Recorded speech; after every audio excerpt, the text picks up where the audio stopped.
winners and losers in college football with this realignment. We had already said Baylor basketball is a big loser in all this. I think they're going to get really screwed.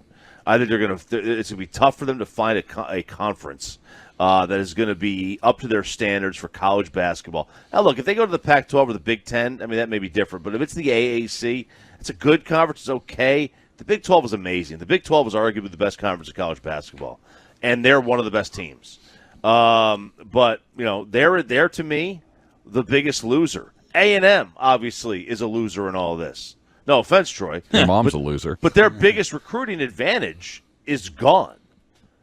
They could go to the Texas kid and say, you could stay in state and play in the SEC. Playing in the SEC was a draw to these players, to a lot of these high school players. Yeah. And now that's not there anymore. Quite frankly, that's gone. Now they could stay at Texas. They go to Texas. They go to Oklahoma. They could go to LSU. They could go anywhere. There's a lot of places they can go. So A&M is a loser. The Big 12 is the biggest loser of them all. There's no doubt.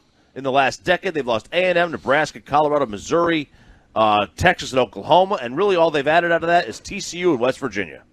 That's a big loser. And their conference is on the brink of extinction. Yeah. Really, really is. The SEC is a big winner. TCU in conference realignment has been a big winner because they got to the Big 10. They got to the Big 12. The Big 10's a winner in conference realignment.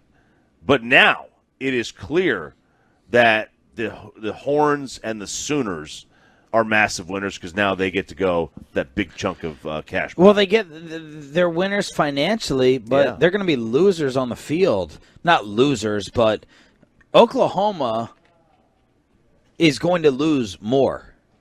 They're going to lose more. They're going to lose some recruits. They were running the Big 12. They ain't going to be running the SEC like that. And the Longhorns already couldn't win the Big 12, so they're going to have more losses. Now, the Aggies can counter back, and a lot of teams who have made this move and say, well, our program has been better off because we get better talent because people want to play there. So maybe I'll eat my words, but the first season that they play in the SEC, the Sooners and the Longhorns are going to have more losses on their schedule than they would playing in the Big 12. Well, yeah, I mean, there's no Kansas State, there's no Iowa State's good this year, but there's no. You're going to be playing Georgia and Alabama and Florida and LSU and A&M and some combination of, Auburn's or South Carolina's or Tennessee's or Ole Miss's that can bite you. Yeah. It's a much more difficult gauntlet. Now, they'll adjust to it eventually, but it is going to be a little bit more difficult at the outset. But we thought the same thing about A&M. Yep. And A&M did really, really well the first year. Right. So it could all change, and you never know. Texas has they have not won the conference since 2009. They are about, I hate to tell the Longhorn fans this, but y'all are about 5 years away from being Tennessee and Nebraska and Miami. Okay, well, you'll be 15 years into a stretch. Trust me, it goes quick. You know who the big loser here, too, is? The 12-team playoff. Why? The moment the SEC voted to allow OU and Texas in, the conference became so powerful that the 12-team playoff may not be as viable as we thought because nobody else is going to want to sit there and allow 7 or 8 SEC teams in. The thought is that that will diminish the moment the SEC said this, that would diminish support for the 12-teamer.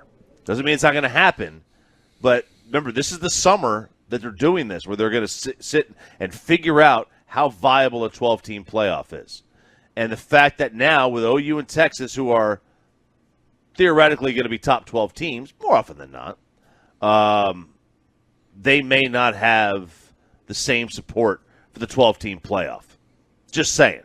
The winner is a 32-school NFL-style league. That's the winner. You take the schools that basically have the most money. So it's basically going to be every SEC school minus Vandy and every Big Ten school minus a couple. And there's your college football league. And you'll have 16 teams make the tournament. and go with it. That's the future of college football. The future of college football is a 32 to 60 team league, most likely 32.